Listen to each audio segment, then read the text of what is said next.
Good morning. I wanted to take another few minutes to talk with you about something I saw in the news today, and this is something related to a statement that was made by the FHFA Director Sandra Thompson. Again, the FHFA is also known as Fannie Mae, and them along with Freddie Mac are the two quasi-government organizations that are in conservatorship, something that after 2008, after the housing collapse, meant that the government basically said, you guys aren't acting responsibly on your own, we're going to take control of you and make sure you run things the way they should be run. So basically they promised initially that they were going to plan on taking them out of conservatorship and letting them run independently again after about 4 years. But now it's 15 years later and they're still in conservatorship. They are basically taking all the profits that are generated by our largest industry in the US and adding them to the budget of Congress to be spent as they see fit. Anything that's over the money they keep to insure the loans that they're underwriting, they basically get to keep and spend any way they want. So it's become, I would argue, a huge cash cow for Congress and something that they don't want to change because it allows them to spend a bunch of extra money that isn't coming from our taxes.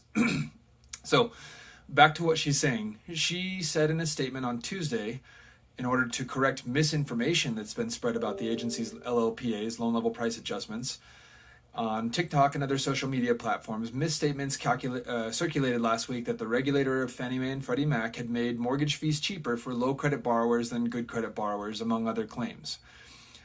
Higher credit score borrowers are not being charged more so that lower credit score borrowers can pay less. The updated fees, as was true of the prior fees, generally increase as credit scores decrease for any given level of down payment. Some updated fees are higher and some are lower in differing amounts. They do not represent pure decreases for high-risk borrowers or pure increases for low-risk borrowers. Many borrowers with high credit scores or large down payments will see their fees decrease or remain flat, she says. So let's take a look at the new loan level price adjustment chart. First off, to recap what loan level price adjustments are, these are basically fees that are related to your specific risks that you bring to the scenario based on your situation. If you have a lower down payment, if you have a lower credit score, if you're buying a condo, if you're buying an investment property or a second home, basically these are additional risks and as they see it. And so they get to charge you a higher amount that gets added to the core pricing for the interest rate. So it basically effectively makes your interest rate higher. Okay, so as we look at this new loan level price adjustment sheet, I want you to pay attention to a couple of things. On the left-hand side, you'll notice that it goes off of your credit score. On the top, it shows loan to value, which basically is an indication of how much down payment you put down. So if you're putting down 20%, you'd have an 80% loan to value. So what you'll notice on this is that, first off, the status quo is that if you have at least 20% down and at least a 740 credit score, you're going to have the best interest rate possible. You'll notice that now it's not just 740 and above. There are 3 new tranches added. So from 740 to 759, from 760 to 779, and from 780 and above. And on the top, you'll notice that it goes in chunks, but basically when you're putting down at least 20%, you're seeing that based on the credit score you have, there are increases. And what these increases look like on this chart is they are a factor of red. The redder it is, the worse that loan level price adjustment is going to be for you. The more green it is, the better that loan level price adjustment is going to be for you. So again, she says higher credit score borrowers are not being charged more so that low credit score borrowers can pay less. Well, let's take a look. It looks to me like if you have at least a 639 credit score, and on the lower end the better, you're going to see a significant improvement to your loan level price adjustments. If you have a higher credit score, unless you're over 780, then that's actually a negative factor on this chart, and the proof is in the pudding, as they say. You can obviously see that with a higher credit score, you're getting penalized in the red chunks. All of the red chunks are for the worst credit score. Loan level price adjustment increases are for the people who have credit scores over 720. So it doesn't seem like she's doing anything but gaslighting here. And again, gaslighting is a form of emotional abuse in which an abuser misleads the target, creating a false narrative and making them question their judgments and reality. So yeah, I think it's patently false what she's saying in that line. Let's look at the next part. She says, many borrowers with high credit scores or large down payments will see their fees decrease or remain flat.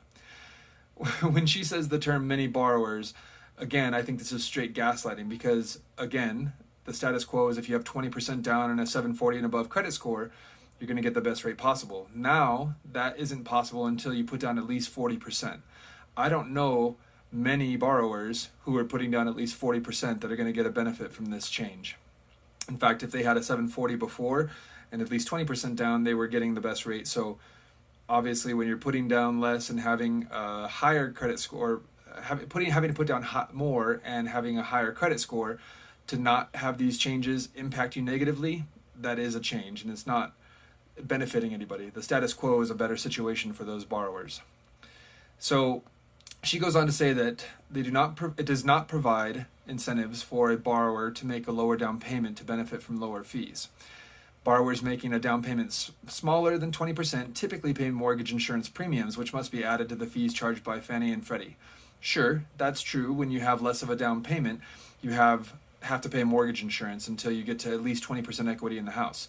That doesn't mean that they're making a change that's beneficial. Those things are staying the same. The mortgage insurance fees aren't changing. So again, straight up gaslighting in my opinion. She goes on to say the target eliminations of upfront fees for borrowers with lower incomes, not lower credit scores, primarily are supported by the higher fees on products such as second homes and cash out refinances. Well, this chart shows that that's not the only group that's being punished. People who are more responsible, who have larger down payments and higher credit scores, are absolutely being charged more in loan level price adjustments than people who have low scores and lower down payments. The fact of the matter is they did not too long ago increase loan level price adjustments as well as interest rates generally on people who are buying second homes and doing cash out refinances. But again, I would argue that these are effectively punishments for people who have acted responsibly to own homes. You have a lot of equity in your home and you want to be able to access it. Now it's going to cost a lot more so that they can pay for people who have lower credit scores and lower down payments. So again, a bit of gaslighting here. She goes on and says that borrowers with FICO scores between 730 and 739 and 740 and 759 in many cases will pay more in loan level price adjustment fees, sometimes thousands of dollars more. So obviously they're acknowledging that what they said earlier wasn't entirely true. Borrowers who are the most penalized will be those seeking cash out refis, with most paying thousands in additional fees depending on the size of the mortgage. We just covered that. So the last thing she says is, together these changes significantly rebalance the loan level price adjustment framework toward mission-focused lending. What does that mean, mission-focused lending? What is your mission? I would argue that if this is a extension of the diversity, equity, and inclusion goal, which I don't think is a very worthy goal. I think equality of opportunity for everyone should be what we're aiming for, and not equity of outcome, because people who work harder and make responsible decisions should get the benefit of the smart and wise decisions that they're making. So anyway, I want to know what your thoughts are on this. Please let me know what you think. These changes are important to note that they don't actually change your interest rate by the amounts that we're seeing on this chart. Rather, these are the loan level price adjustments. So it's a difference between the pricing of the interest rate and the interest rate itself. So these absolutely will make your interest rate higher. Let's just take an example of 639 credit score with 3% down. Those people are getting a 1.75 to price change. That will be somewhere in the arena of 5-6% interest rate less than what they'd normally be paying. So it may not be an exact change to interest rate, but it is a significant change, and it will cause lower interest rates for people who are making less responsible decisions, and higher interest rates for people who are making the responsible choices. So yeah, let me know what you think. Let me know your thoughts, and I look forward to talking to you. Thanks.